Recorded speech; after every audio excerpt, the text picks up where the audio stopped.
Truth or Demons podcast. I'm your host, Stevie, and today I have another interview for you. Do you like paranormal podcasts? Do you like haunted locations with real haunted history? Then this interview is for you. I had the great honor of interviewing Eric Freeman Sims, the host of the Unseen Paranormal Podcast and owner of The Night House, a historical location in Hopkinsville, Kentucky, with a known haunted history. And yes, we definitely talk about it in this interview. I actually had the privilege of going up there recently to see it, and wow! Not only is it an amazing and uniquely designed historic home, but I believe it is truly haunted. We had activity the night I went there.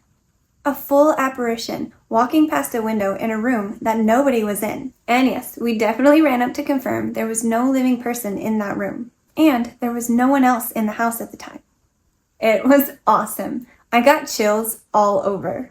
I plan to go back soon for some overnight investigations. And if you're near Hopkinsville and might be interested in checking it out and investigating for yourself, or even just taking a tour of this amazing historic home, you can. Go to thenightHouseKY.com. That's night spelled K-N-I-G-H-T. ThenightHouseKY for Kentucky.com. ThenightHouseKY.com. And I'll link it below and in the show notes, as always. Okay, I won't keep you waiting any longer. Please enjoy the interview. All right. Well, then, to start, if you would, please introduce yourself to the listeners and tell us a little bit about you. My name is Eric Freeman Sims. I have been a paranormal investigator for over 20 years now. I am the host of the Unseen Paranormal Podcast, and we're on season 5, episode 165, I think, this week. Awesome. And also do some documentary video stuff called Strangely Haunted with my filming partner, Austin.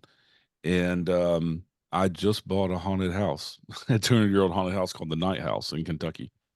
That is so cool, and I have questions about that, so I'm excited to get to that. So I have my very first question is how did you get into podcasting? I kind of fell into it. About 6 or 7 years ago, I reconnected with a friend from high school, and me and her hadn't talked in a long time, and she had a podcast, and it had nothing to do with the paranormal. It was called My Best Effing Friend Podcast, and she had a co-host, and I had a background in doing sound, and so she wanted to make the quality of their podcast better sound-wise and all that, so she asked me to come help them with that. So then that kind of snowballed into, I was a guest on the show a couple of times, and then I became a producer behind the scenes, booking guests and helping promote the show and all that stuff. So I kind of learned the podcast world that way, and about podcast servers and all this other stuff. And I had been, after that, I started thinking about doing my own podcast about the paranormal because I've been doing it for so long and investigated for so long, and was interested in talking to. I started my own podcast just because I wanted to talk to all these people. It's not for fame or anything like that, or that I even thought I had a voice. It was just to talk to people that I wanted to talk to in the paranormal world, whether they're para-celebrities or just normal investigators. But her show ended. She decided to go a different direction. She's become a pretty successful romance author. And so that show ended. And about 6 months later, I started the Unseen Paranormal Podcast. And it has kind of gained popularity and kind of skyrocketed, and has done really, really well. And so that snowballed into the documentary stuff that I do with Strangely Haunted, and meeting all these people in the paranormal now, almost 5 years in, and just having a blast with it. That's what got us to buy a haunted location as well. Is like, it's just all these things snowballed together. Yeah, that's awesome. But yeah, just having fun talking to other people and learning more about the paranormal, because I've always been the type to like dive down rabbit holes of things. Like I'm a ghost guy. That's my forte, like, investigating haunted places. But I've always been interested in cryptids and, Bigfoot, things like that.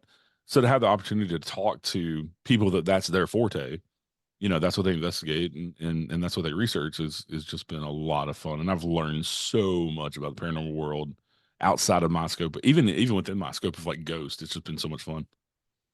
I feel that so much. Like the whole time you're talking, I was like, yeah, everything, yeah. Because like when I started podcasting, I had aspirations to speak to people like that, but I didn't know it would be so accessible through this. Yeah. I didn't know people would say yes so often, and that was really exciting. So I completely loved everything you just said about that. That was really cool.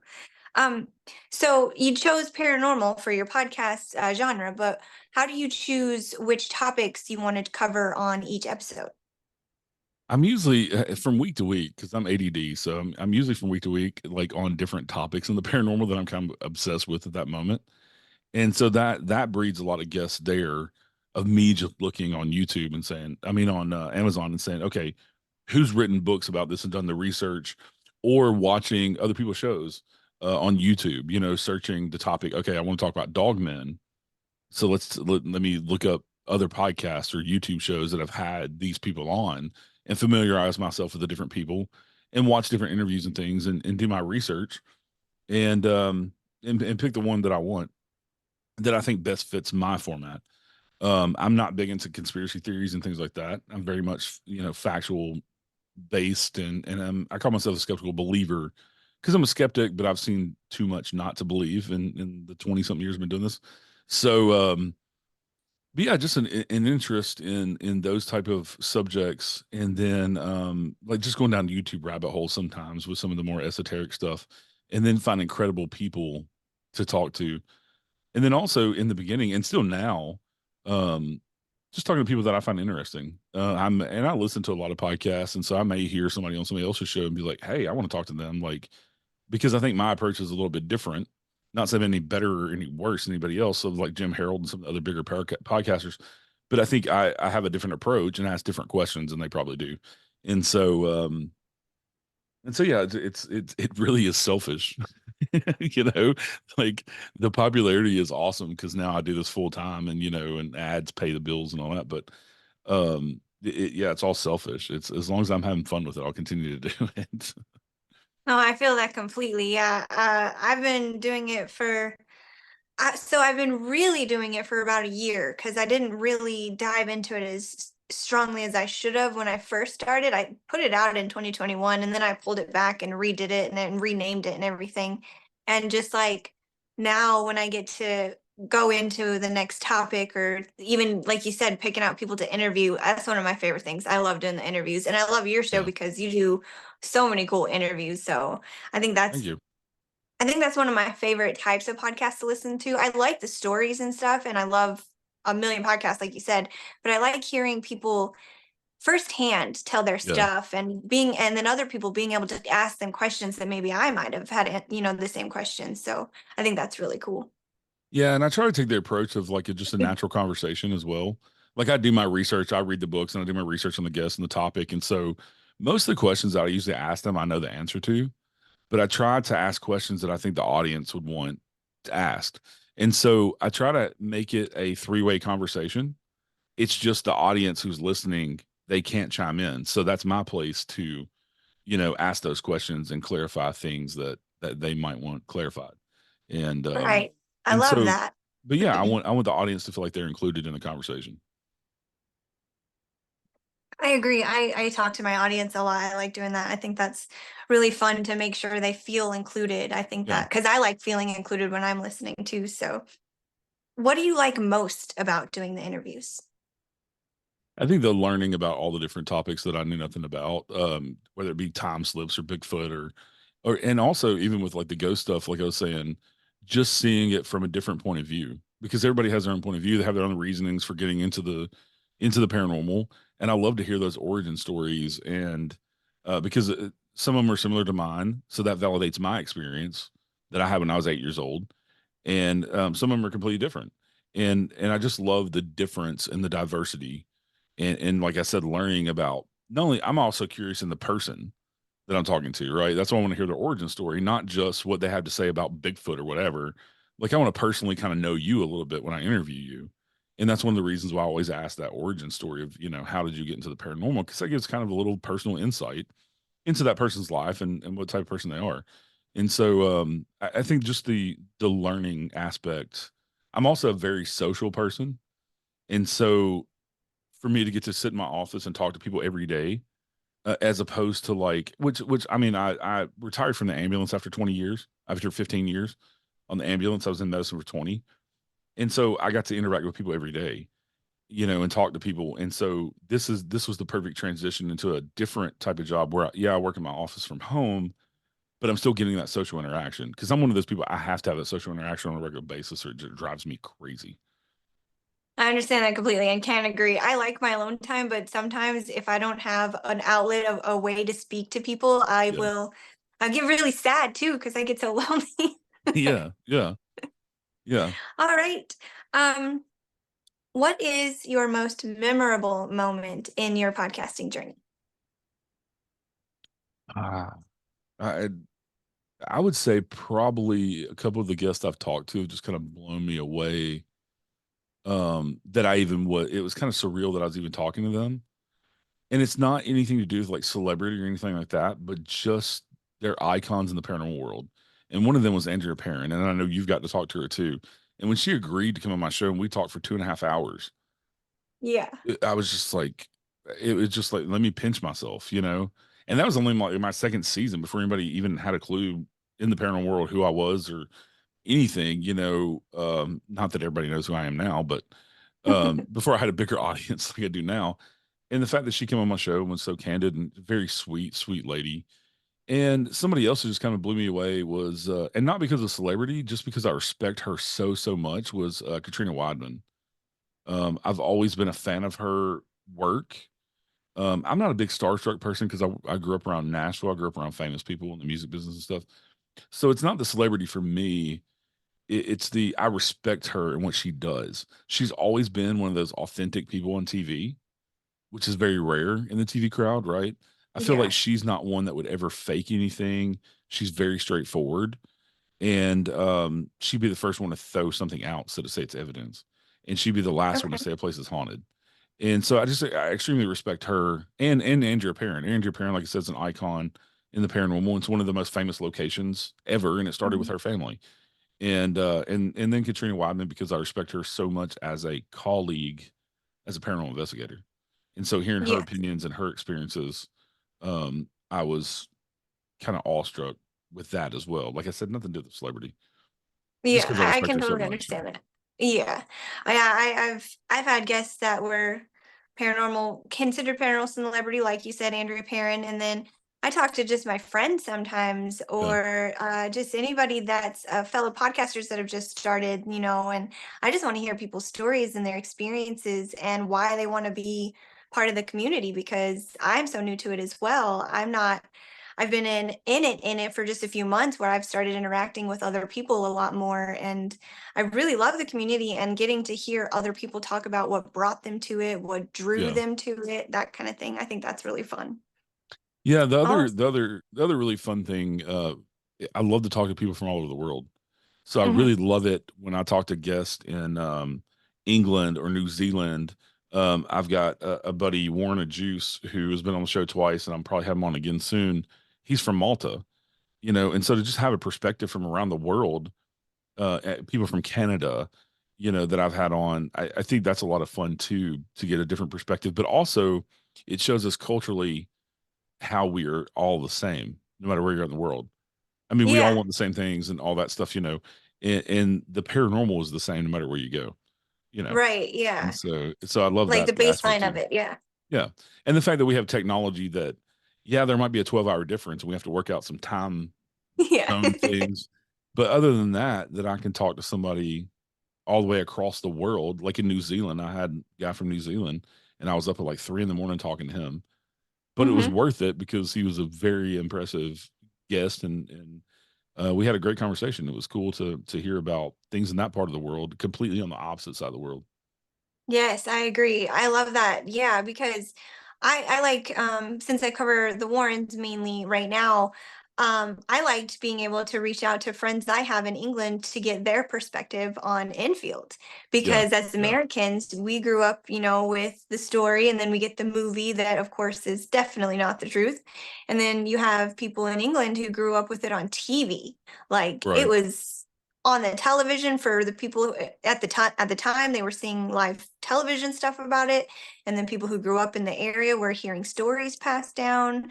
I've heard current neighbors still fully believe that the area and the home is haunted, so I think that's really cool. Yeah, that's pretty neat. So what are your major biggest goals with your podcast? I think just to continue for my audience, for one. I always, whenever I break for a season, because I'm on season 5 now, and I typically do between 40 and 50 episodes a season. So a good majority of the year I'll be doing the podcast. And um like I said, I always want it to be fun. So I always have this like crisis moment for a day or two when I take a break of like, do I want to continue this? And then I'll get back into pre-recording episodes for the next season, and I'm like, oh yeah. It just kicks right back in the fun part of it. It's a lot of work, but no, I think I'm enjoying it. I don't know if there's any big goals. I think building the audience is awesome, and I've built my audience kind of organically. And so I have some really loyal fans of the show who that are really really loyal fans, and that's awesome. But I guess one of the things is just continue to do it to those people, because every once in a while I'll get a text message or something from one of them that reminds me that in some way, shape, or form I help them get through their day. And if they've had a shitty day, they turn my podcast on and it makes their day better in some small way. And to have that type of impact is pretty awesome. And I've started talking about mental health stuff because I've had PTSD issues from working emergency medicine for so many years. And that's part of the reason why I don't do it anymore and things like that. So I've started being really open and honest about that to try to have a message with the podcast that hopefully, if somebody's listening who is not in a good place, that at least they understand that there's somebody out there who does understand them, that they're not alone. So at this point, I guess the goal would be, if the podcast actually helps people and touches people in a way, um, then that's awesome, and that's will always be a goal. And I also started out the goal of, okay, I'm going to talk about all the stuff that's considered crazy or whatever, to help people feel like they're not crazy if they're going through it. Because it can be, the paranormal, especially haunting, really bad hauntings and things like that, can be very isolating to families and to individual people. They don't know who to turn to. They're not part of our community. So they don't have this big network of people to ask questions and stuff. So if they can listen to my show and feel less like they're not crazy, like it actually validates, I think that's a great thing as well. Just that the I show has a agree. purpose of helping people instead of just being entertainment. I love that so much, and I agree completely. That makes me think, it just popped into my head that a lot of people ask me how I feel about the Warrens, and there's lots of feelings about the Warrens, but one of my Yeah. biggest things is that they built this platform for us. They started this path of being able to be the type of person that can offer help.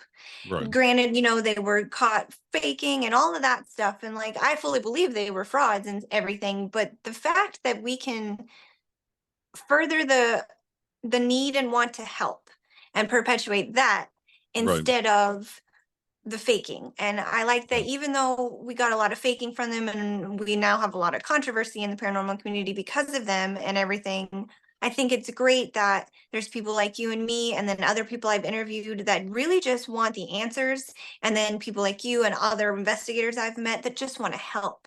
And I think that's great because, like you said, people consider it crazy. And I've been working on the Lindley Street case, Yeah. and I didn't know this before, but when I read the book, the reason they didn't seek more help other than what they did by calling police, and then they worked a little bit with Boyce Beatty, but when Boyce and a priest tried to tell them, to sit them down and tell them, we don't think you're crazy, but we do think you'd benefit from some mental health assistance, Yeah. both of them immediately shut down and were like, no, we're not crazy, we don't need crazy help. So that shows me that people were stuck and still are stuck in the mindset that if something out of the ordinary is happening to them, it makes them crazy, when that's not the case. They're just experiencing something that's not necessarily common or experienced by everybody. Yeah, and you hear all these stories too, like that, where the parents, the kids are being affected, and what is a parent supposed to do? And I can Mhm. think back to when I don't have any kids, but I can think back to when I was 20 and didn't even know what I was doing, let alone if I was raising a tiny human being, trying to make my way through the world and figure it out. And then you have this on top of that and you don't have anybody to turn to. That has to create some sort of trauma and PTSD to where like they were Yeah. trying to get them to get help for that. Like this has to be affecting you mentally. Not that we think you're Yeah. crazy, but mentally PTSD wise, you probably need to go talk to somebody Hmm. to deal with that aspect of it. But yeah, I couldn't even Exactly. imagine. And I've had guests on the show that have talked about that. Like Lynn Monet comes to mind, and I talk about her a lot. But uh, me and her become friends. But she started out her paranormal journey. She's been a nurse for 30 years, but started her paranormal journey buying a house that she's a single mom of two daughters. We're going to move into. They never moved into it because Oh it was wow. so much activity and people getting attacked and becoming sick and things that they never moved into it. So her book and her story is part of her struggle as a single mom to keep two households and make the difficult decision to sell the haunted house and pawn it off on somebody else. And that mental anguish of doing that and kind of being a mind F, if you say, of for her, because now she gave it to somebody else and she knows what the house is capable of, Yeah.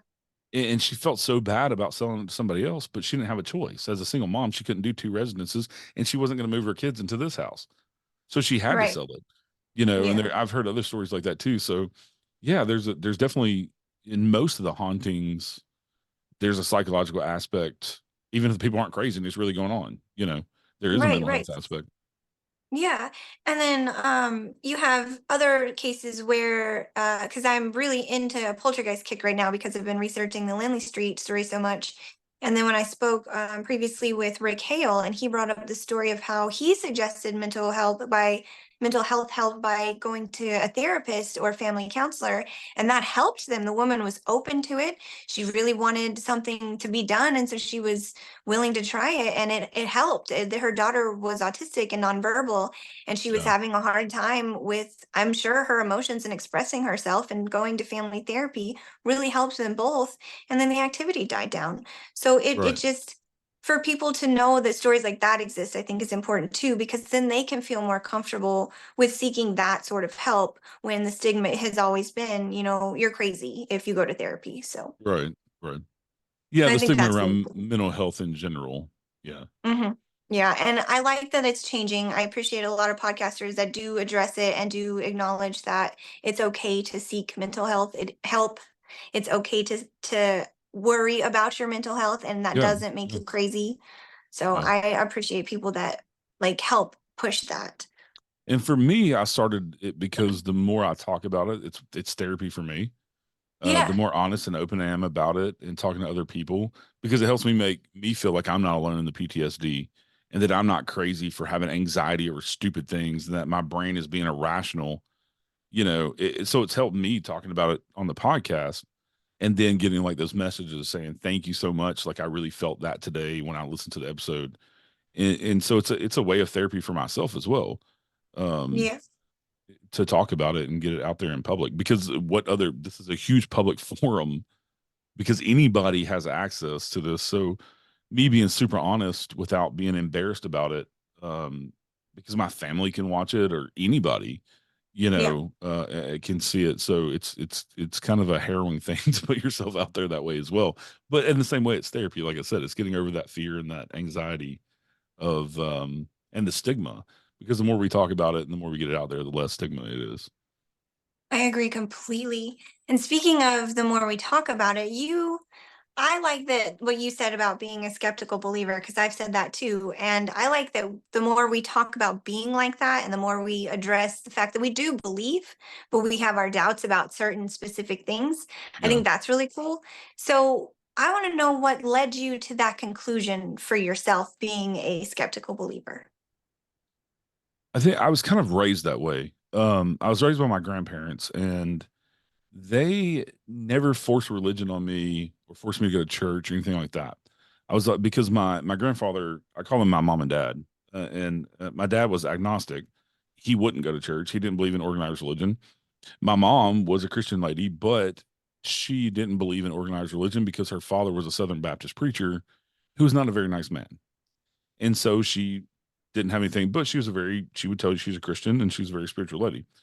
But my dad at the same time was agnostic. So he wouldn't tell you that he was an atheist. So he believed in something beyond us. He just refused to put the religious labels on the things.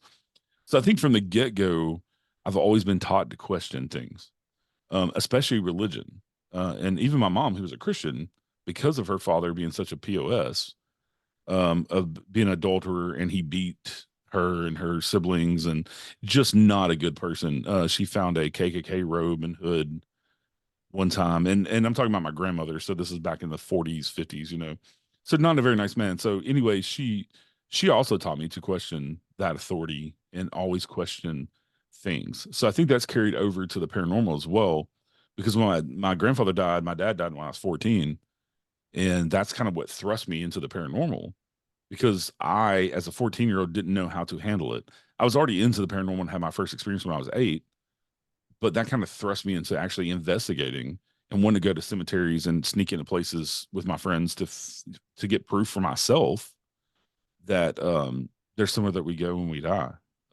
Because I didn't want my dad to just not exist anymore, right? I wanted that to Yeah. be like, I wanted to prove to myself that no, he's gone somewhere else. And so yeah, I think that's been ingrained in me from the get-go. But also, I'm a very logical person to begin with, very scientific minded type person, and very logical, technical minded person. So I have always liked to figure out how things work. When I was a kid, I would take things apart to see how they worked and put them back I together. love that. Yeah, things like that. So I kind of, that's how I look at investigating and evidence. Um, I will deconstruct it in a way to see if I can recreate it. And if I can, it goes out the window. I don't care if it's the most amazing piece of video I've ever seen in my life, or audio. If there's a way to explain it, then it's not evidence because it's explainable. And Mhm. the definition of paranormal is something outside the norm. Well, if I can explain it, then that's something normal that can Right, right. naturally happen. Then it's not paranormal. And Exactly. so yeah, I've called myself skeptical believer because I've also seen some unbelievable things throughout my life, like full body apparitions and things that I can explain that I didn't necessarily catch on camera. It's just my own personal stories. Excuse me. My own personal stories and personal experiences.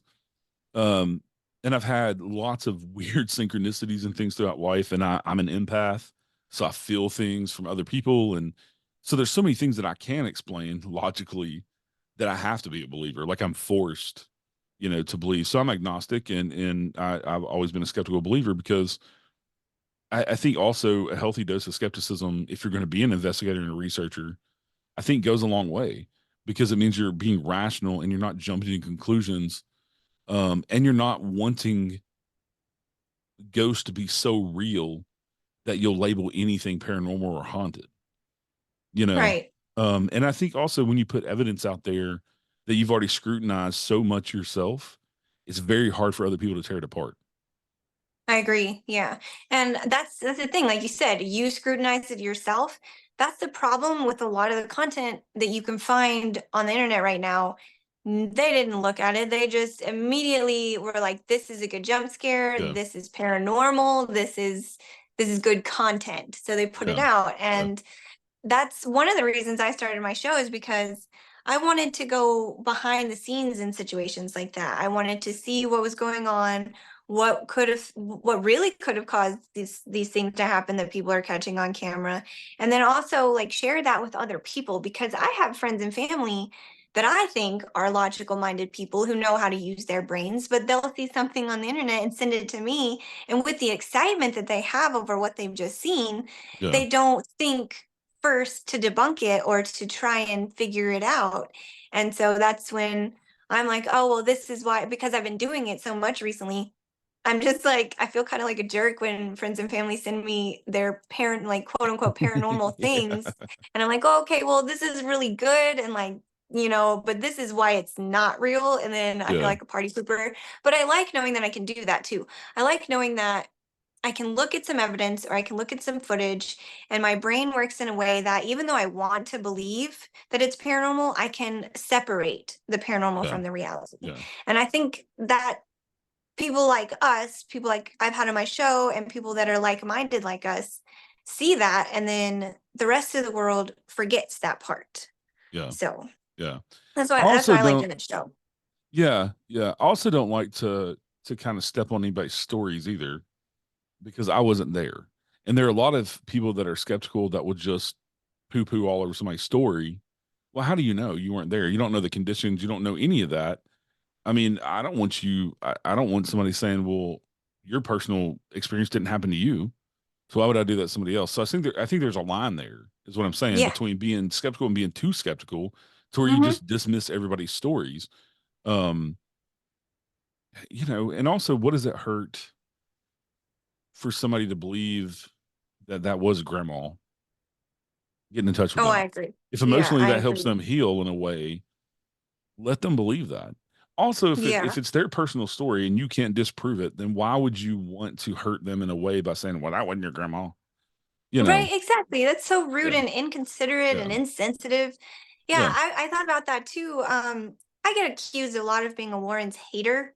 I get accused yeah. a lot of hating on them and bashing them, which isn't the case. If you do listen to my show, you'll hear that there's a lot of stuff in support of them as well. I've Yeah, interviewed people that love them. I've interviewed people that didn't love them.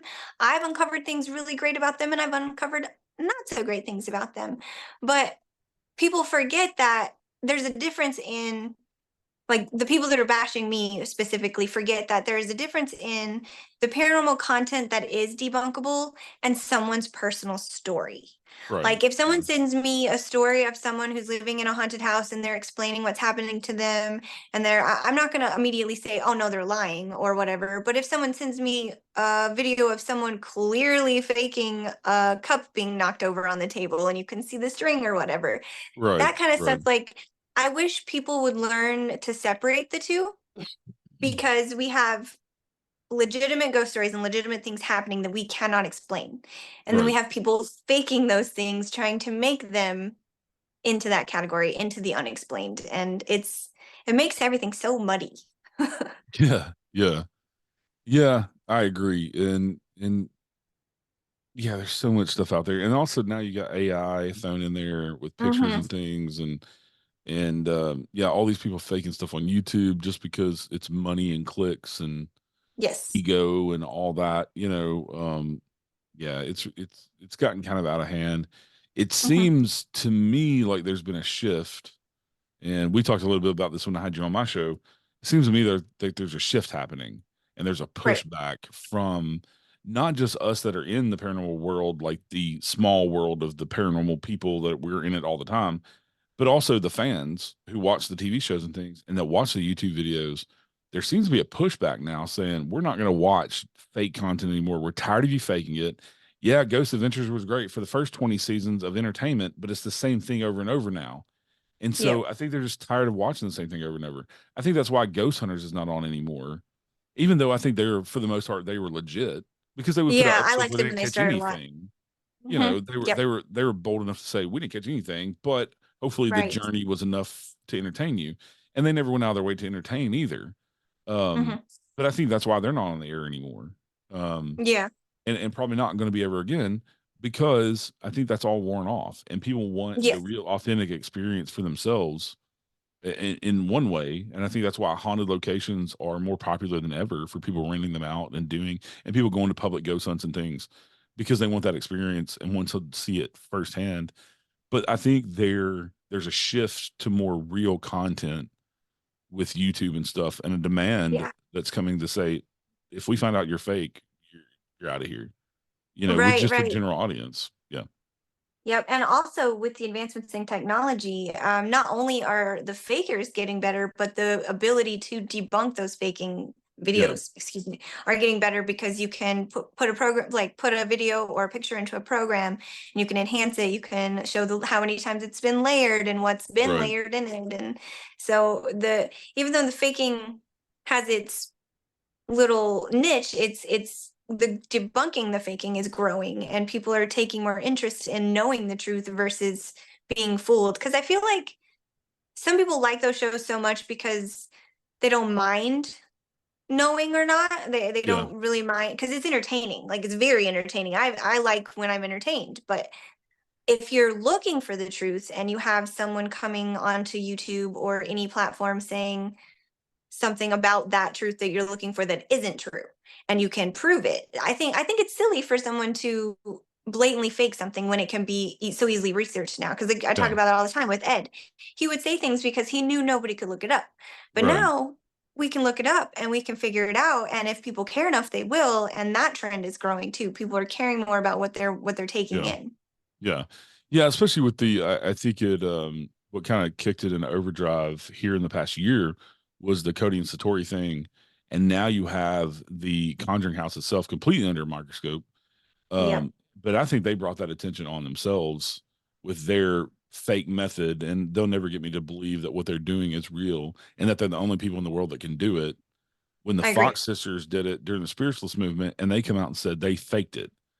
They Yep. multiple times they come out and tried to tell people they faked it. Nobody wanted to believe that they faked it. But you Yep. can't tell me they're the only people in the world that can do this trick to communicate with spirits. That's a crock. That is a crock. Right. You Right. know, And the and whole, like, everyone coming and saying, well, prove it. And they're like, we're doing our best to prove it. Like they did that 360 thing. And in my yeah, opinion, that was very good proof, because how do you know who's there? How do you know what's really yeah, happening? There are ways, like they could go make appointments with, the societies for psychic yep, research anywhere. Like any one of those yeah, groups or organizations would probably gladly take them in and study them and help prove that they're real, because they want it to be real. We all right, want it to be real. But the fact that they aren't more, transparent. yeah, they Yeah, seem so it seems so shady how they've gone about it, how they went months and months without saying anything, and then suddenly we're yeah, like, I know there was a lot of stuff going on for them. Clearly, we've just learned that, but I still feel like if that's your thing and it's real, you would be so eager and so willing to prove yeah, it. yeah. So, In most of their statements they've put out, it's all gaslighting. It's all you're the mhm, crazy ones, not yes, us. right, You're the ones that don't believe, so it's your problem, not ours. No, you're faking it, just like the Victorians did. All the charlatans back then hmm, that Houdini went around trying to debunk, yes, and that whole roll of debunkers. And finally, the spiritualist movement bubble was burst because of him and other debunkers back then.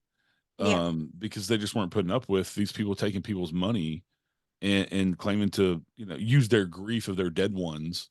And that's exactly what Cody and Satori are doing.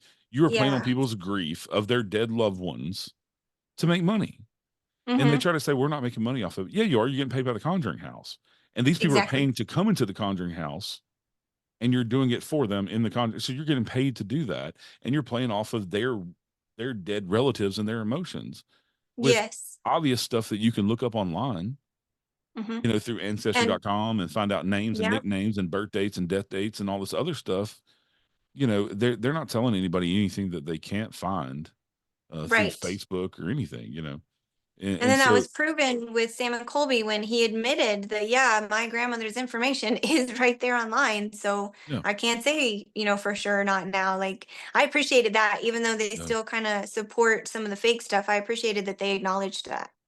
And when I watched the video, because I wanted to be educated on the whole situation, so I watched Sam and Colby. I'm not a fan of theirs. They're Same. not investigators. They do the paranormal simply because they got arrested and were facing jail time if they kept on trespassing. So the only reason they went to the paranormal, because they can rent locations out and they won't go to jail. They were facing like 2 years of jail time because they've been caught trespassing so many times to do their Wow. urban exploration videos. Yeah. But so they have nothing to. They came to the paranormal to make money.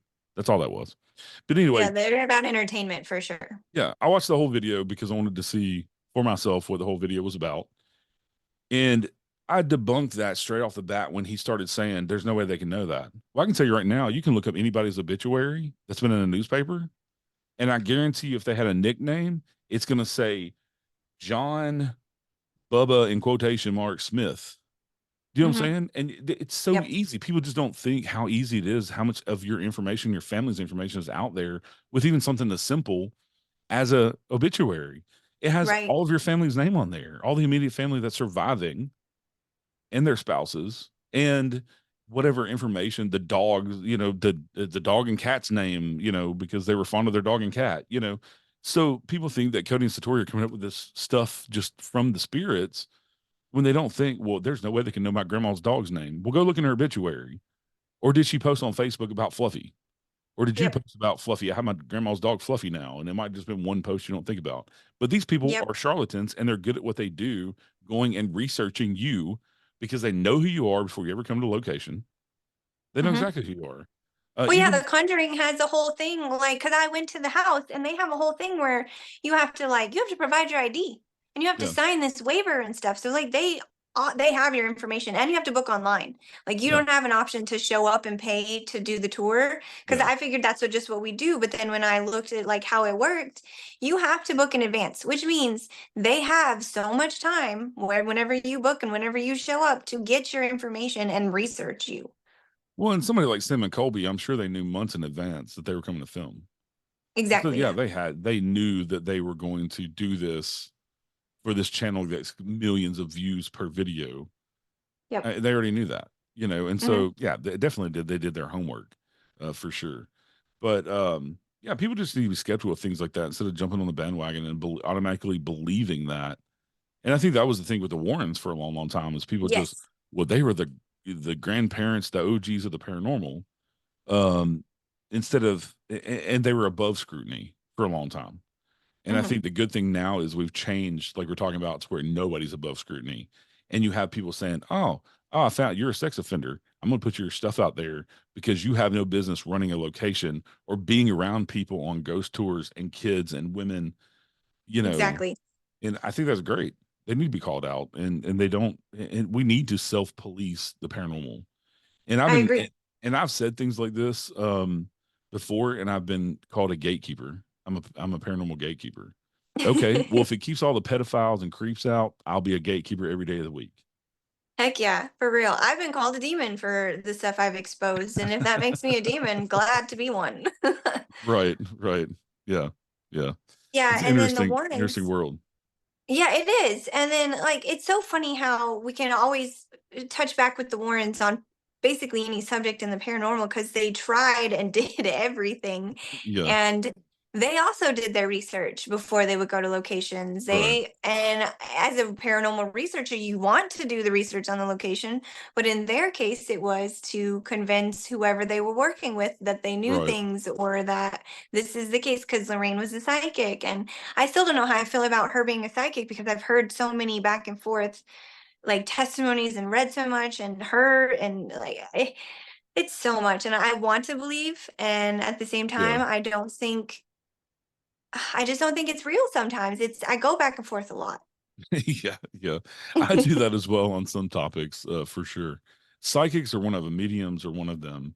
I've had a few on my show that I've only had a handful that I believe are the real deal. Um, I had them on because I believe they're the real deal. They're also not out there trying to make money hand over fist off of people. Yeah. And one of them that I had on, you can go listen to the episode. I'm gonna get deep into it, but my real mom died 4 or 5 years ago of lung cancer, and I didn't. I met the woman 4 times my entire life.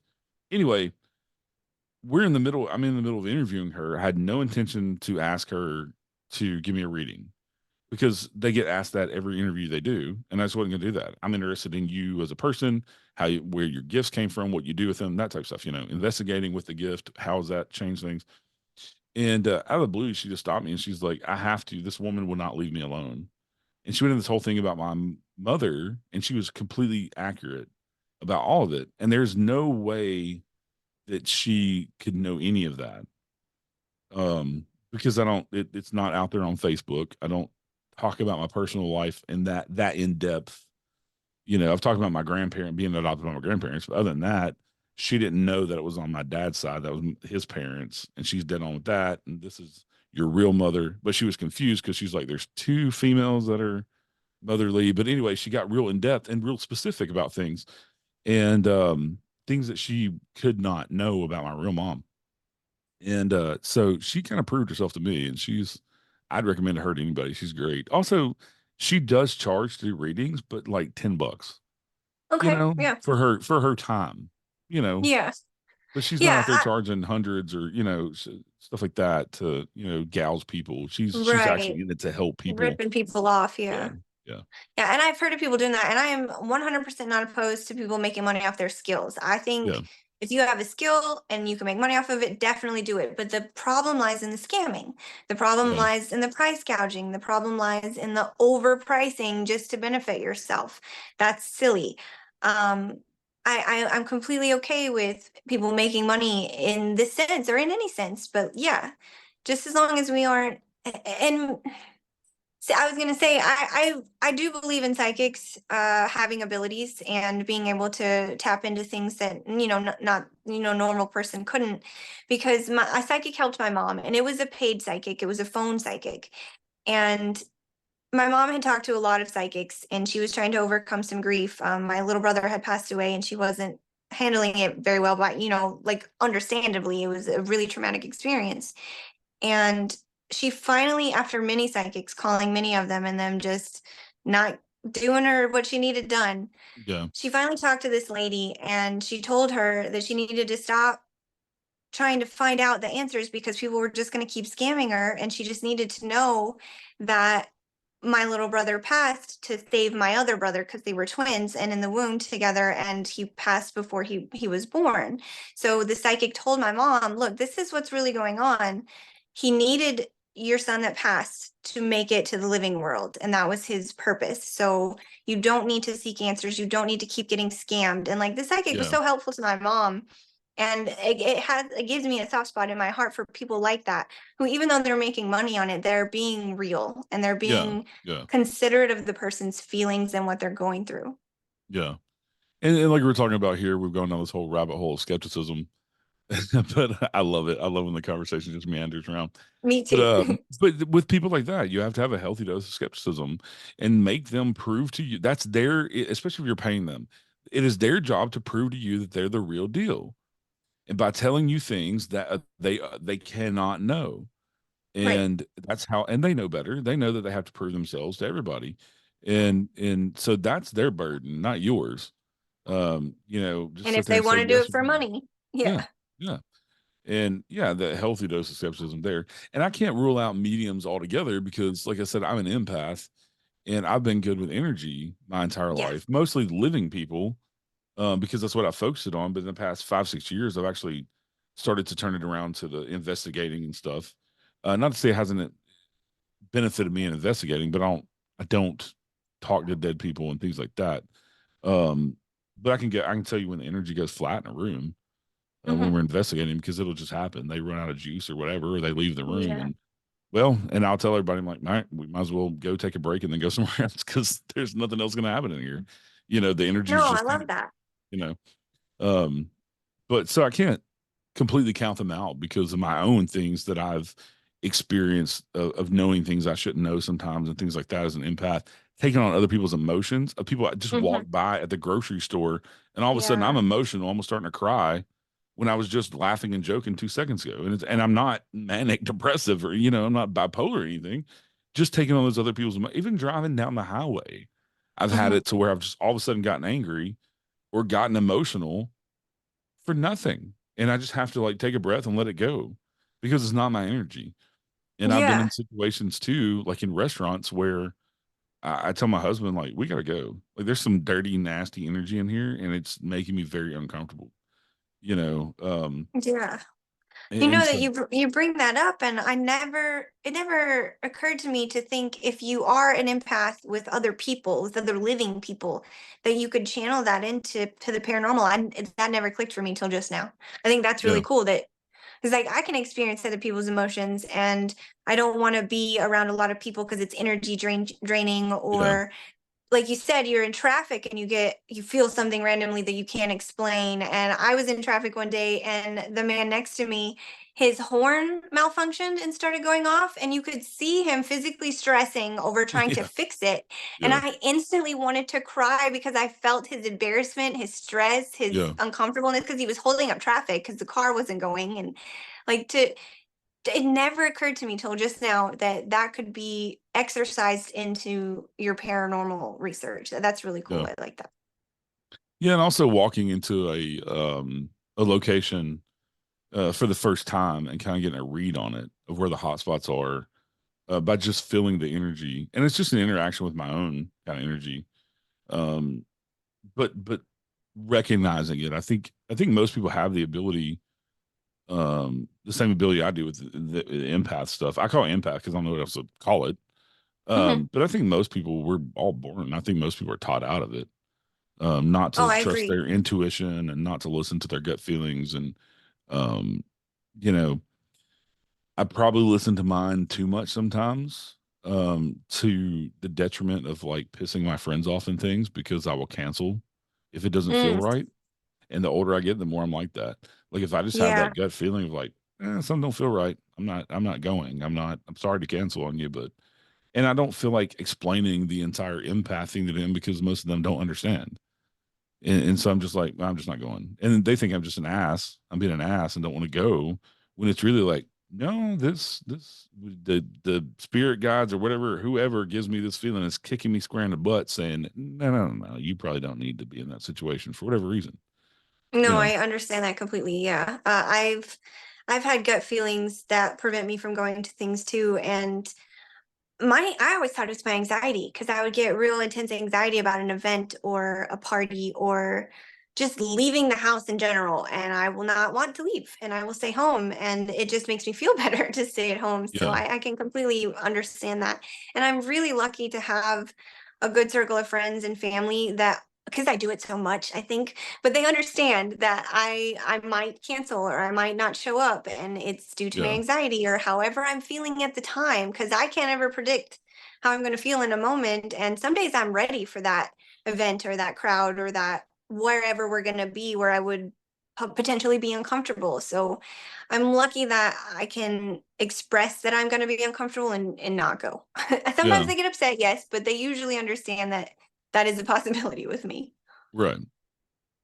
Right. And it's really weird too, because I'll be quick. I'll be the first person to jump on a plane and go to another country. Like, give me that opportunity, and I'm gone. But the way my the brain works, the yeah. excitement overcomes the anxiety. Yeah. The more danger you're Yeah, okay. But if you got to walk next door for a birthday party, oh no, no, not exactly, happening. exactly. Yeah. Yeah.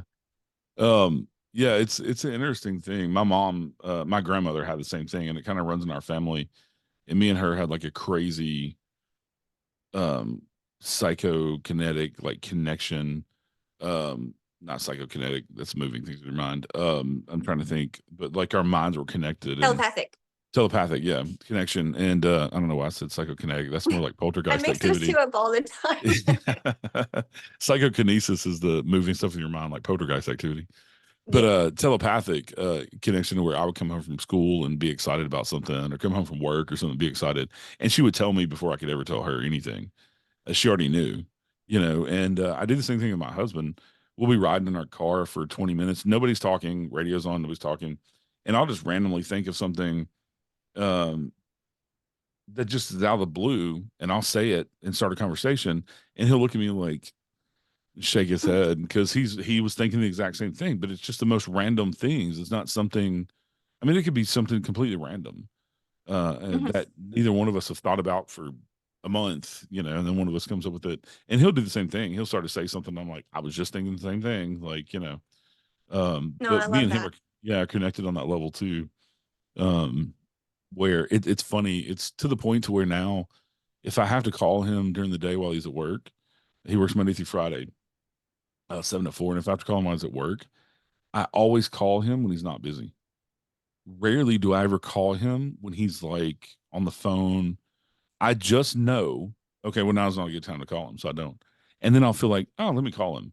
Or I'll be like, oh, he's about to call me. And then within 2 minutes, he calls me. It's weird. It's just a weird I love that. connection. And it's cool to have. I mean, Hmm. and Yeah. it's taken him 20 years to get used to it, without it being just Well, yeah, weirdly for weirding sure. him out. But yeah. But I've And you just mentioned become that you. Oh, I'm sorry. Go ahead. I was just gonna say that probably since I've started the podcast, I've really become very vocal about this is me. I'm weird, and this is just how I've always been. I just never let all of y'all know it, as far as my family and friends. And so now I'm very vocal about it, and they're like, "Man, that's just Eric," type stuff. So, um, they think I'm weird, but they think I'm weird because I do the paranormal anyway. But so No, I can relate definitely. I've got some family members that are on board with my weirdness. I've got some family members that are concerned or confused or both. And then Yeah. I've got some that are just, they don't even pay attention. Yeah. Yeah. Most of my family just don't pay attention unless they Mhm. have a question or something. But in Yeah. my family, it's always been an open thing. Because my aunts and uncles talk about growing up in haunted houses that my parents rented and they lived in. Our parents rented and they lived in, and so it's always been a topic of conversation in my family. It's never been, oh, you're crazy, you believe in ghosts. No, none of that ever. And so, That's good. yeah, yeah. There are some families like that. Most families, you have, like you're saying, a mixed bag, or the whole family, because of religion or whatever, is just, or it scares them or whatever, they're just completely closed Mhm. off to it, with nothing to Yep. do with it.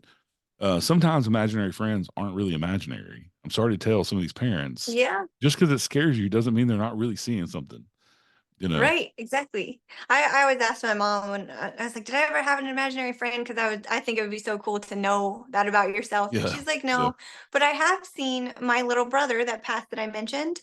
I have seen him watching over my brother that's alive.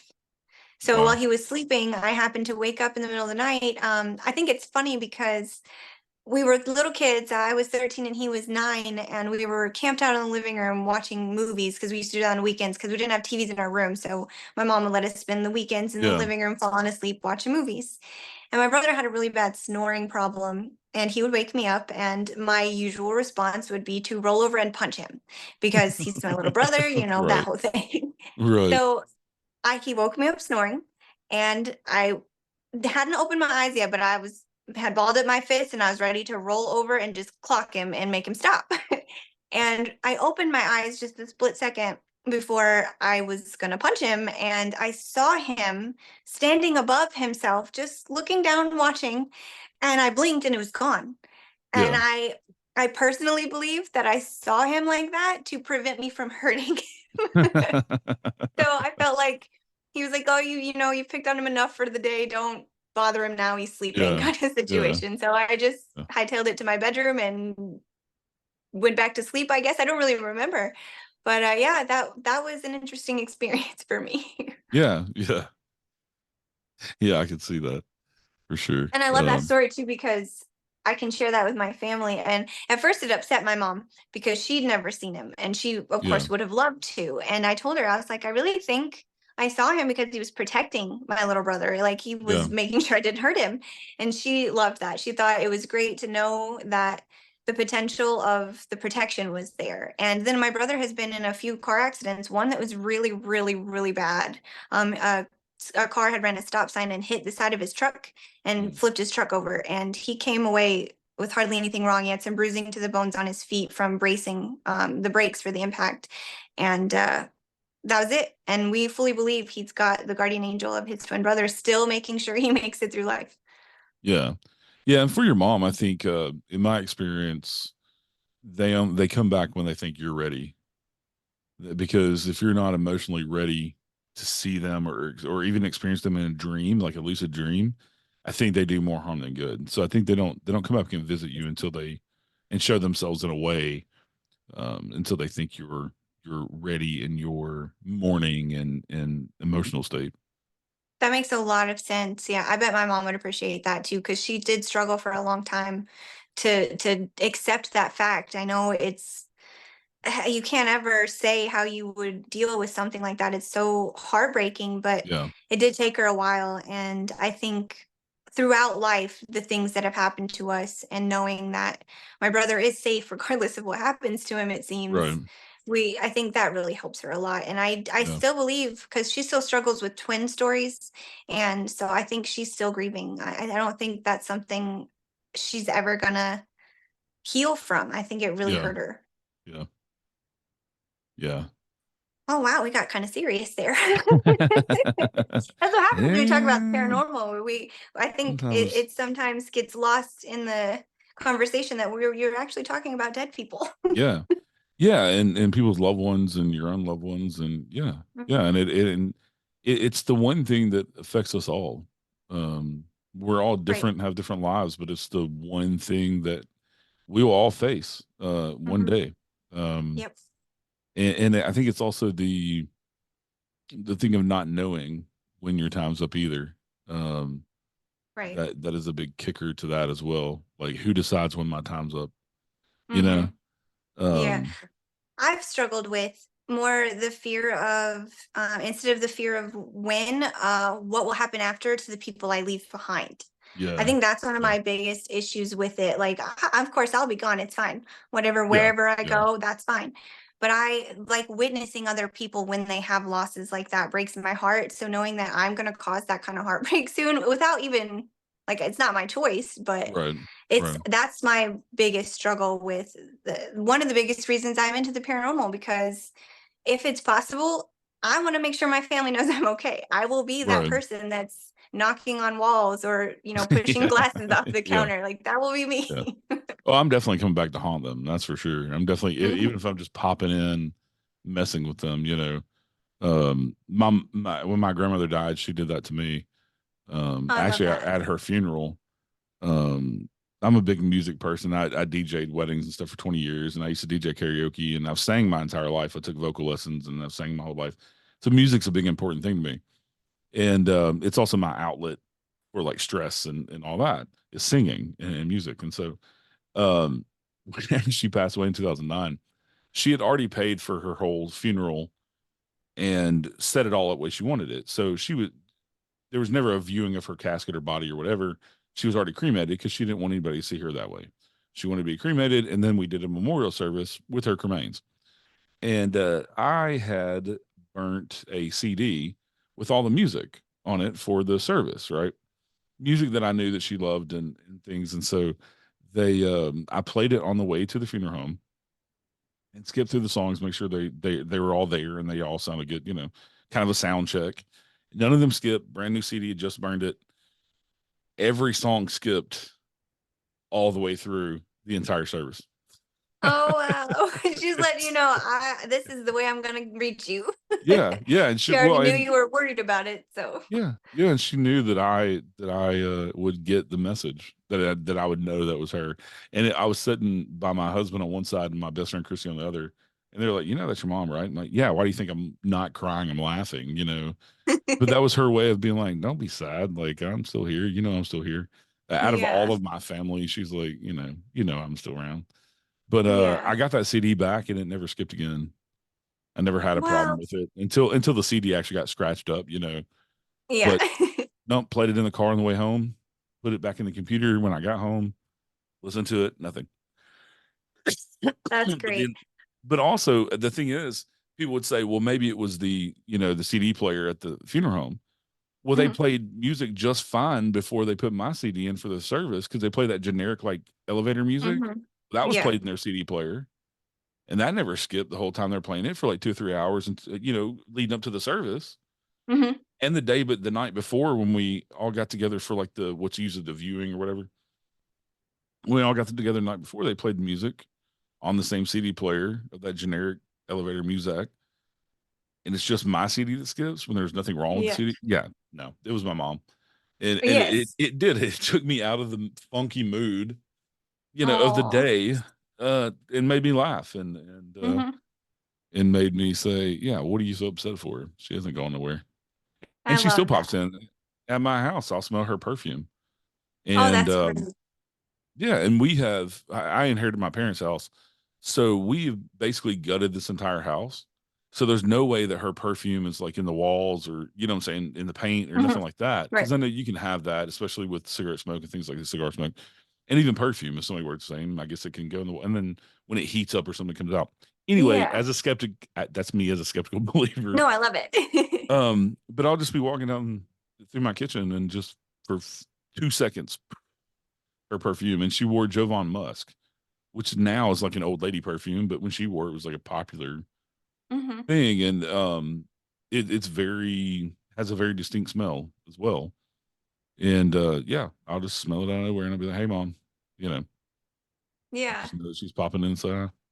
I love that, and I really, really love that even though you're telling speaking on a paranormal experience, you're still throughout your skeptical brain is kicking in, so you can explain as you go. And like Yeah, I do that so I can explain to myself, and then I also do it if I'm with someone to explain to them. yeah, Like I almost feel like I want them to know what I'm thinking versus trying to make them think that. It's not like Right. I want everyone to think like me. I just want people to understand this is how I'm perceiving it. Right. So that could trigger something in someone else, or that could trigger something in me, even if I speak on what I'm feeling and experiencing and how I'm registering it. I feel like that can help you break it down and figure it out. So I love that even though you know that happened paranormally, Yeah. you Yeah. still went and make sure in your head that you are sure it's paranormal versus just, yep, it's paranormal Yeah. and moving on. I also love to teach people, and so with me giving that detailed explanation like that of why it is something paranormal, I think teaches people that are watching this who wouldn't think of that to think, okay, well that can happen. Right. But in his instance, it didn't. But it is possible, especially in some of these old houses that have real wood on the walls that have been there for 150 years, Yep. things like that. Those smells can stick in there, and then the right temperature, humidity can bring them out. And Yeah. so by telling that, yeah, it feeds into my skeptical nature and proving to myself, but also is a way to educate other people to think in that way and of things that they would have not thought of. They would just automatically jump to paranormal. Well, I've seen Right. situations where that's not paranormal, is what I'm getting at. Exactly. I had an incident last November in my kitchen. I'm diabetic, so I don't eat candy, and my husband's not a big candy. He doesn't like candy corn. He likes candy, but not candy corn. So that's not something that's ever in our house in October, except for when my mom was alive. She loved candy corn. And this is a couple weeks after Halloween. I'm walking through my kitchen and I get hit in the back with something. And then I hear something go bing, bing, bing on the floor. And I look down, it's a piece of candy corn. Like, where did that come from? And he's back. Roger, my husband's back, like in the bedroom, folding clothes or something. And I yell at him, I'm like, come here and look at this. And I'm pointing down at it. He's like, where'd that come from? I'm like, it just hit me in the back. Like, you tell me where it came from. He's like, I don't know. I don't eat candy corn. But my mom loved candy corn. And it would have not been in the floor. We have 8 dogs. Yeah. They're vacuum cleaners. There's not a Yeah. piece of food that's going to hit. But if I'm in the kitchen, they're under my feet. They were outside when that happened because they go out during the day when it's nice weather. But otherwise, they're in the house. So they're all over in the kitchen when I'm cooking or doing anything. But like I said, also I'm diabetic, so I don't eat candy corn. So how do you explain that? Yeah. Apportation a piece of candy corn. I love that. Maybe she's telling you make sure you get some for next year. Right, right. I love that. Yeah. So, speaking of haunted houses, do you think your house that you live in currently is haunted or just some activity from your mom occasionally? I think it's haunted because of me, because of the Okay. empath stuff. I think Hmm. I don't, my mom's not here all the time. She pops in and pops out. She just pops in to say hey sometimes. Um, and then we also have a dog that we really, really love that we had to put down a few years ago that I see him every once in a while. And I'll see Oh. his little white butt go around the corner. And we don't have any of our 8 dogs now. None of them look like him. He was a long haired Jack Russell with a bob tail. And the only white dog we have weighs 98 pounds. So I'm not going to mistake him for a little bitty dog, anyway. So I think Chase pops in and out every once in a while. I'll see him or I'll hear his nails when all the other dogs are outside on the Hmm. floor, Yeah. things like that. But I think I've always said with the empath stuff, we're like a lighthouse in the dark for spirits. And so I Hmm. think occasionally I track some errant spirits from around because they're walking through this plane of where most people can't see them or hear them or anything. And then they somehow see us as like a beacon. Oh my God, it's somebody that can talk to me or at least acknowledge I still exist type thing. Yeah. And so I think that happens sometimes. I don't think I bring anything home from like locations. I think it's more like from the grocery store. I think I get, sometimes it's hitchhikers from Wanda over here that, her husband's been trying to get her attention for 10 years and he's following her to Walmart, and he just jumps on me because he jumps on and hangs out with me because, hey, it's somebody that can at least notice me in some way. Right. Yeah. Um, That makes sense. yeah. And so I think that's part of the reason we have a resident spirit who's around here all the time too. I think he did follow me home when I was younger from a Civil War plantation house. Because I've seen him a couple times and he looks like a Civil War soldier with like a white linen shirt and like suspenders and like either blue or gray pants. I don't know if they're blue or gray because the way he presented kind of grayish. So I don't know Hmm. which side. I don't know if he's Confederate or Union. Yeah.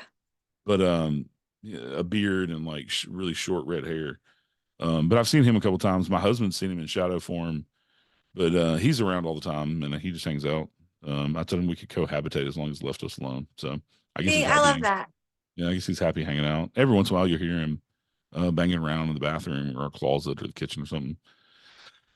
But yeah, I think he's probably the only one that I'm haunted by just because he followed me home. Yeah. Um, but the night house, the house that we just Yeah. bought, for sure it has some intelligent spirits there. So Um, please tell me about that. I am excited to hear about that. yeah, so the night house, we officially named it the Night House, Kentucky. There are a couple other night houses, historical places called the Night House, and night is spelled Knight, um, throughout the country. So I named it the Night House, Kentucky. The Knight family were the ones who predominantly lived there for almost 100 years. The house was built between 1815 and 1820, and I'm pretty sure the Knight family moved in the 1840s. I'm still looking for confirmation of that. The historian seems to think they moved in the 1860s. That doesn't make any sense to me because this big giant house, why would they move in the 1860s after all their kids were born when they started having kids in 1845? Yeah. And they would have bought a big house to have multiple kids, especially back then, because a lot of kids died as infants or from different diseases and things Right. as Right. children or accidents with horses and whatever else. So a lot of kids didn't make it to adulthood. So they would have lots of kids. Well, fortunately, all seven of their kids pretty much made it to adulthood. Their youngest daughter died at 17 or 18 of tuberculosis. And then they had their oldest daughter died around the same time of tuberculosis when she was 25. But all their kids pretty much made it to adulthood. And JB, it was JB Knight and Eliza Knight. And JB Knight, like I said, they didn't build the house. They just moved into the house and they were there for at least 80 years. Almost 90, probably 100. Anyway, JB Knight was an attorney and a big real estate magnate. And so the house was never a plantation while he owned it. They only grew enough food to feed themselves and had livestock to like feed themselves. But they own 300 acres where the house sits. And down by the road that goes in front of the house has been there since like the early 1800s. It's the same road. And it's Russellville Highway, goes to Russellville, Kentucky, and then goes to Bowling Green, and then you go on up to Louisville. You connect into the Louisville Nashville Highway. And but he had an office down by the road because that was one of the main roads coming in out of town. So they never used it as a plantation because he wasn't a farmer or anything. He also didn't really practice law. He used his law degree for real estate, and they were filthy rich. I have books. I have two books this thick, two photo albums this thick of handwritten letters, uh, written by the family and also to the family for business and things, like from a quill, pen, and ink. That's amazing. Yeah, That is yeah, so cool. yeah. And the earliest letter that I found in there is 1833, I believe. That's Um, incredible. I bet it feels amazing just to have those in your hands. yeah, it's pretty crazy. There's probably 250, 300 pieces of 250, 300 documents in there, including some of the original envelopes that still have the wax seals on them. Wow. Um, yeah, and they have some ledgers in there, like where they charge things at the grocery store or the general store, and then they would pay it at the end of the year. Well, Oh, wow. every dollar of theirs is worth $40 of art now with inflation, from what I've Okay. looked up. So if that tab was $100 for the whole year, when our money, I mean, that's $4,000. That's Yeah. a lot of money. And but there's one receipt in there that I know of that has like it was a bank ledger, and they had withdrawn all the money out of this one bank, and it was like $2,800 or something like that. And you Wow. multiply that by 40, Yeah. yeah, you're looking Yeah, at I'm not good at math, but I know that's a big number. over $100,000, and that's just one That's incredible. transaction. I mean, that's just one bank Yeah. account. So, but the Knights were very prevalent. JB Knight's father died in the 1840s, and he had 14 children. Him and his wife had 14 kids, but he made JB the executive of his will, and JB inherited the majority of his estate. So a lot of thousands of acres of land, houses, all kinds of stuff. So he was already rich because of his parents, but he became very rich when his father died. And his father was a big real estate magnate too, back in the um, early 1800s to when he died in the 1840s. And so that's how they made their money. And the house sit on 300 acres at one time. And I have a map from 1878 that has the house sitting on those 300 acres of Hopkinsville.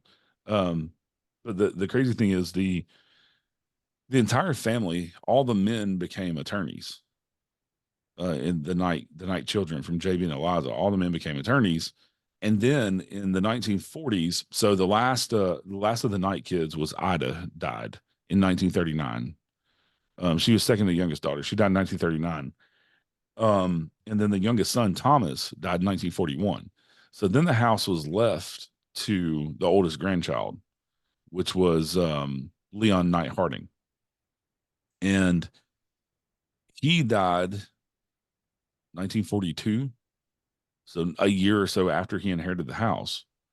So they had this big fire sale where they sold off everything. People came from hundreds of miles around because the Knight family was so prominent and they had such nice things.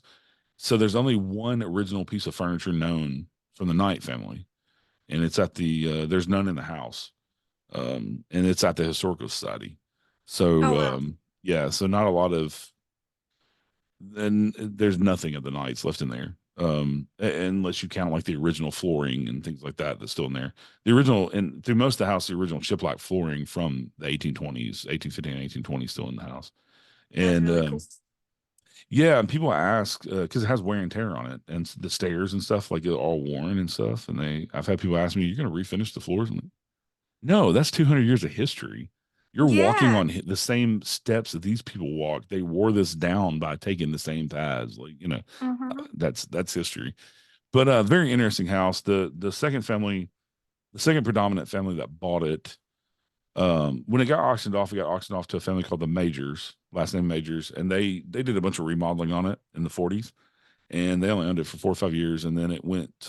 They sold it to the Rogers family, and when we bought it, people around the community they know it as the Knight Rogers house because the Rogers family owned it from 1940s until 2014. So those two families predominantly own the house its entire history. Well, the crazy thing is, the Rogers are an entire family of attorneys as well. Wow. And the Rogers grandfather, W.E. Rogers Sr., was actually the Speaker of the House for Kentucky, for the Kentucky legislature for many, many years. He was the politician. Um, and then his grandson, Petey Rogers, who is still alive, he's the only one in that immediate family still alive. He's 87, and he came to the house and walked around because he grew up there as a teenager. They moved in when he was like 12 to that house, and he lived there until he went to college. And then, so he was telling me things about the house, what things they fixed up and all this different stuff. But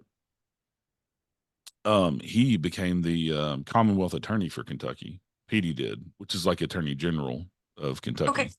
So he was at the highest, level as an attorney in Kentucky.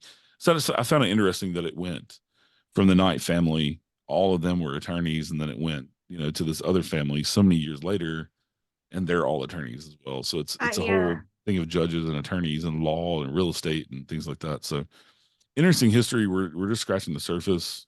The house itself is very interesting, very weirdly built. It's very unique. You'll never find another house like it. It was built in the federal style, which is very blocky. There's no like porches that overhang or anything. It's just a big brick block. And then it was changed in the 1880s by the Knight family to more Greek revival. And so a portico was added on the side with the big giant 2-story columns. Excuse me. And some more trim was added and things like that. But it's a split level. So it's a level and a half is what they call it, but it's actually 6 levels in this house. It's over 5,000 square feet. When you look at the picture of the front of it, the windows at the bottom, that's the basement. The basement has full windows in it. So the windows that are on the ground is the basement.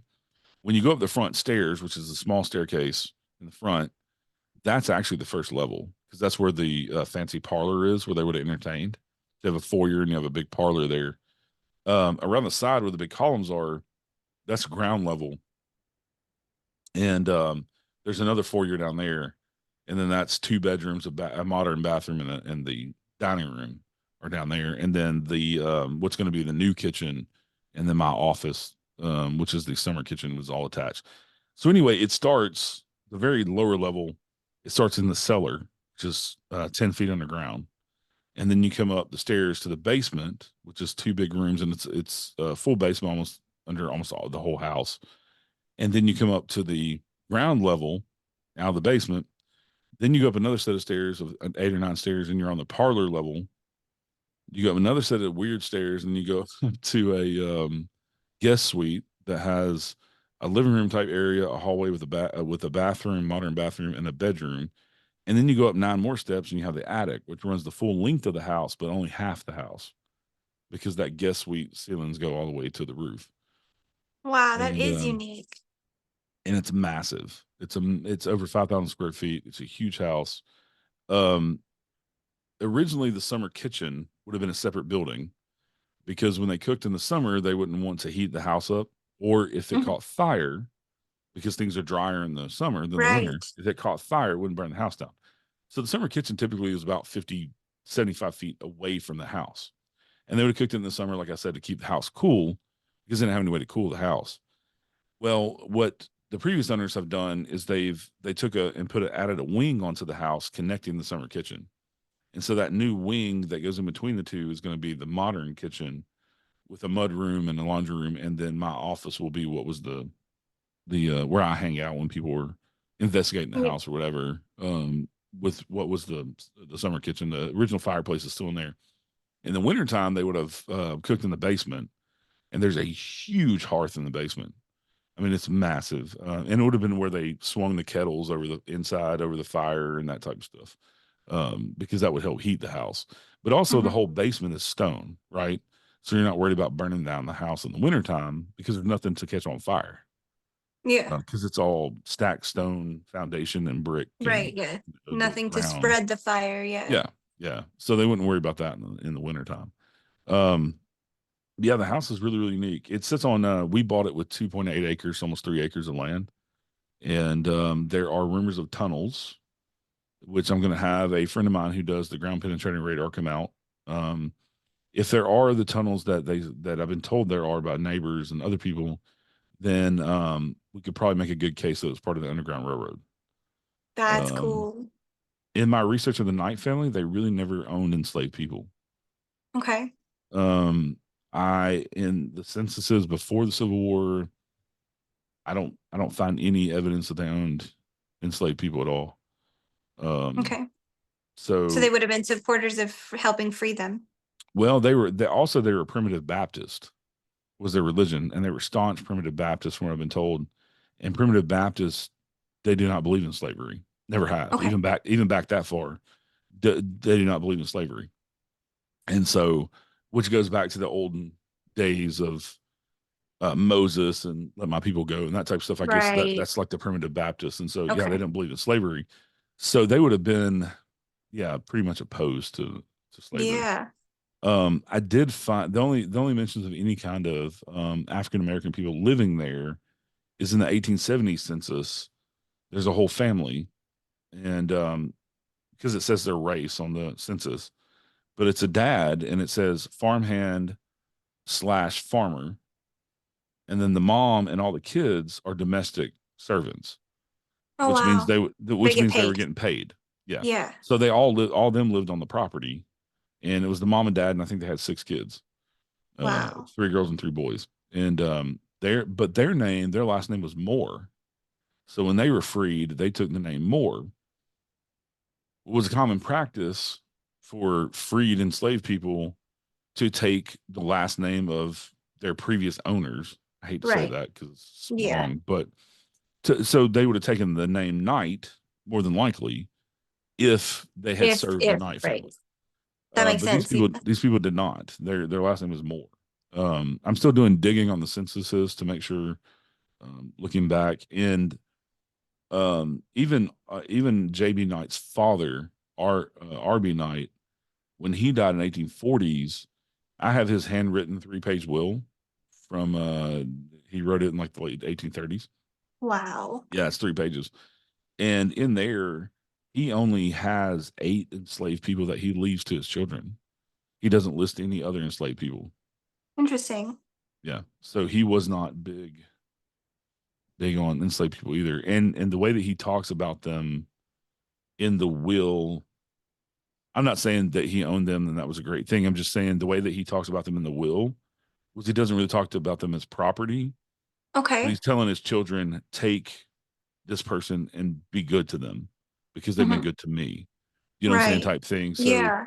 I it feel like wasn't there a were people that had slaves that didn't do it out of any malice or the want or need to own, yeah, just because it was what was being done and they hadn't yet right. caught up in their brains with it not being okay. Like, Yeah, because it's really hard for conformity when it comes to a group of people doing something for, especially if you're used to just going with what's going on. They wouldn't have been very of the mindset to think that this is wrong when no one else right. does. Like when Right. no one Right. openly says it's wrong, they wouldn't automatically. So I think when we talk about people who did unfortunately own other people, I don't think they always did it in a malice way. And you hear stories about how they took care of them, they made sure that they were taken care of, and when they were freed, made Right. sure they had things to better their lives and such. So Yeah. it could be that he did have them, but had no ill intent towards them. And my theory is that he was part of the Underground Railroad as well. Even going back, because I mean, going back to the early 1800s, you still had slaves that were enslaved people that were escaping and trying to get to the Hmm. north to freedom. Well, R.B. Knight was from Georgia, but his father was from England. And a lot of English people didn't have slaves. They didn't believe in enslaved people and nothing like that. That just wasn't a thing in England. Um, and also they were primitive Baptists, like I said. But he moved from Georgia. Well, they moved from North Carolina when his family come from England, and then moved to Georgia, and then RB moved his family to Kentucky. But he owned land in Illinois and then Ohio, and so you have okay, we own land in this corner of Kentucky, going into Illinois, and then going into Ohio. Yeah.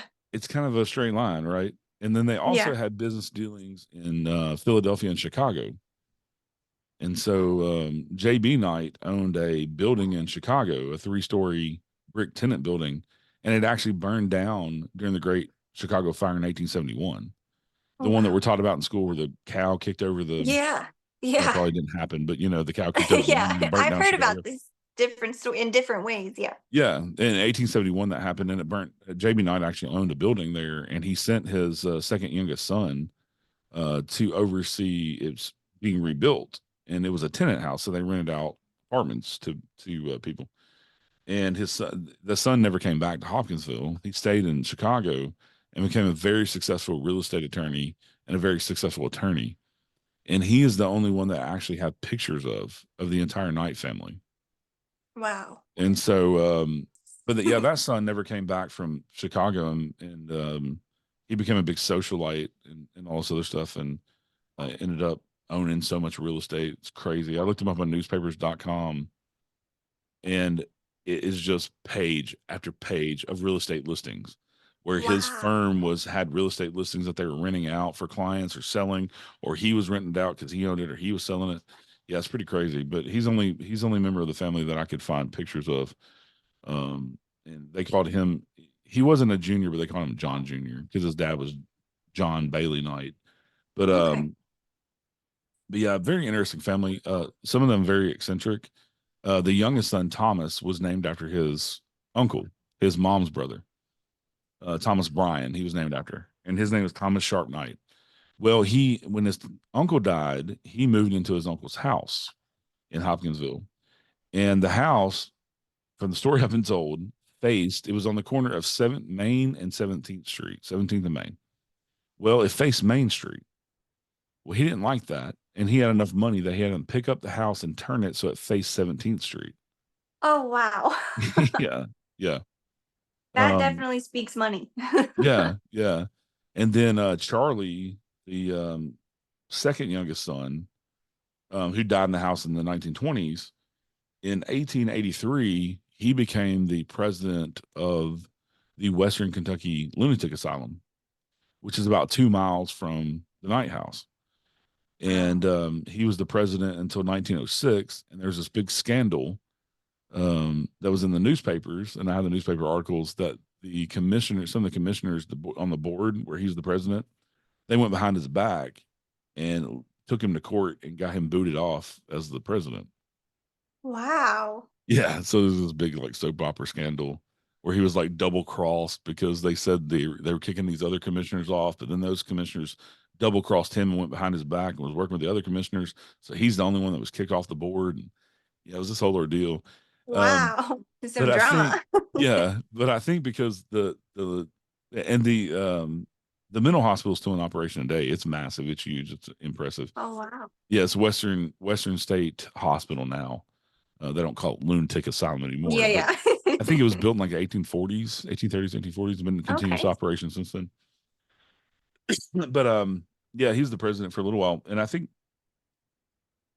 this is another theory that I have. I think he was the president. They elected him as the president of the board, and he was there for so long because I think part of the land it was built on was donated by his family Okay. because they That owned makes so much sense. land, and yeah, and they Yeah. were very involved in the community. So, but yeah, very fascinating family. The Rogers family, like I said, is very fascinating with the grandfather becoming the Speaker of the House, and the grandson becoming the Commonwealth Attorney or Attorney General of the state.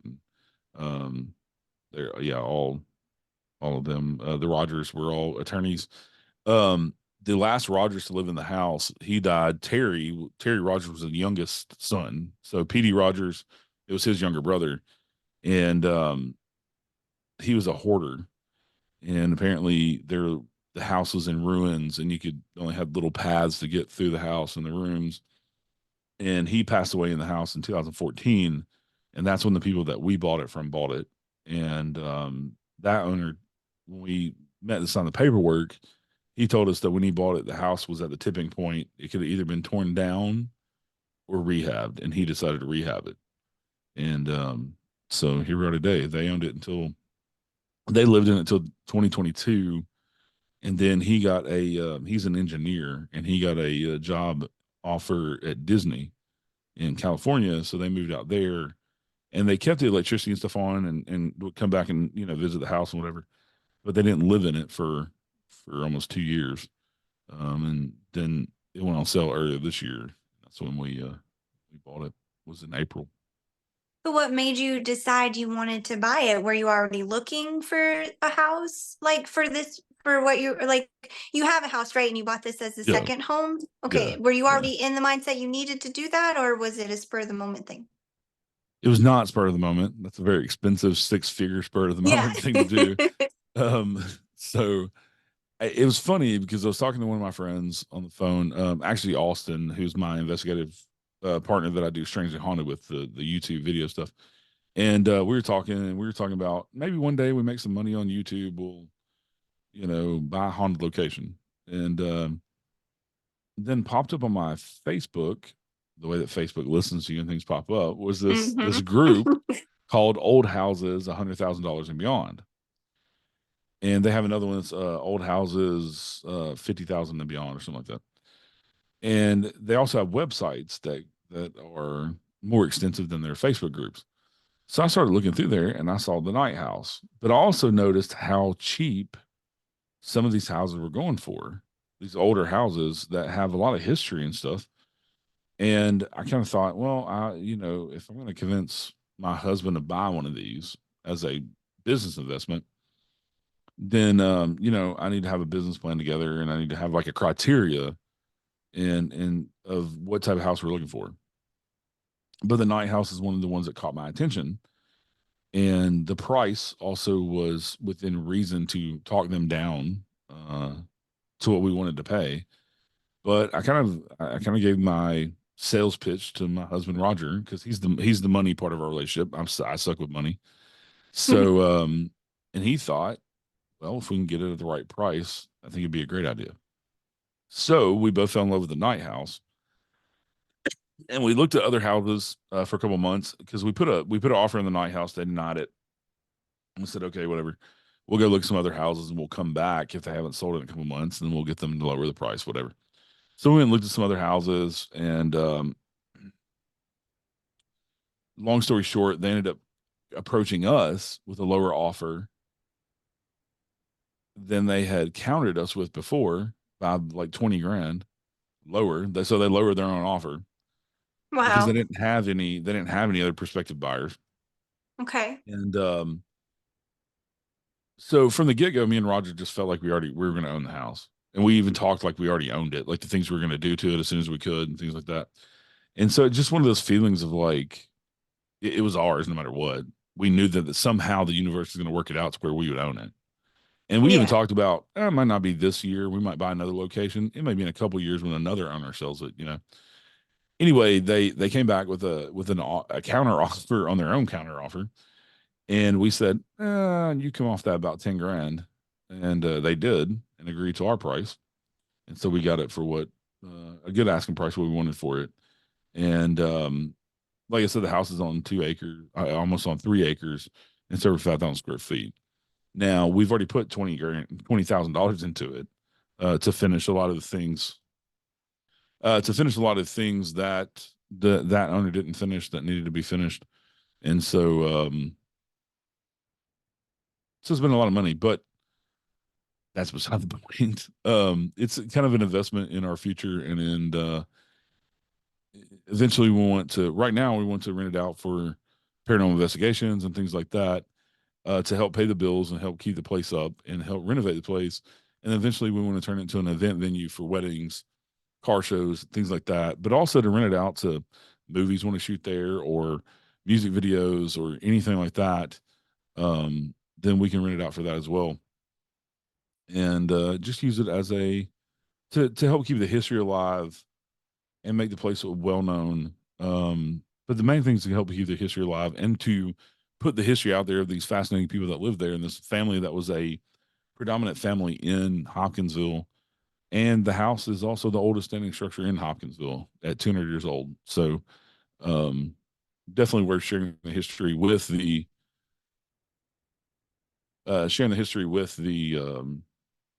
community and things is pretty awesome. So